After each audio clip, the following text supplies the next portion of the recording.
ప్రియమైన మా పరలోక తండ్రి యేసుక్రీస్తు ప్రభు పరిశుద్ధ నామమును బట్టి మీ సన్నిధికి వస్తున్నాం దేవా.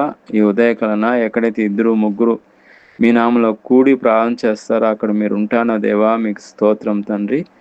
ఈ దినాన్ని బట్టి మీకు స్తోత్రం నాయన. ప్రత్యేకంగా మీ కృపను బట్టి గత వారం అంతా కూడా కాపాడారు నాయన. మరొక నూతన వారం చూడడానికి మీరు ఇచ్చిన కృపను బట్టి, దయను బట్టి మీకు స్తోత్రం. మీ కృపలో జ్ఞాపకం చేసుకోండి, మీ కృపలో దర్శించండి. ముఖ్యంగా ఎవరైతే అనారోగ్యంతో ఉన్నారో అనారోగ్యాన్ని తీసివేయండి. మీ మందిరానికి అందరిని తీసుకుపోండి. ఆత్మీయంగా అందరిని బలపరచండి, కృప చూపించండి. ఎవరైతే ఈరోజు ముఖ్యంగా పుట్టినరోజు జరుపుకుంటున్నారో వాళ్ళని దీవించండి.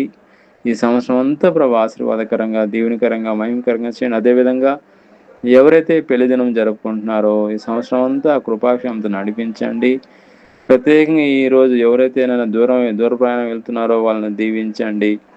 మీ కాపుదల భద్రత క్షేమించి కాపాడమని, గొప్పగా దీవించమని ప్రభువైన యేసుక్రీస్తు నామములో ప్రార్థన చేస్తున్నాం తండ్రి. ఆమేన్.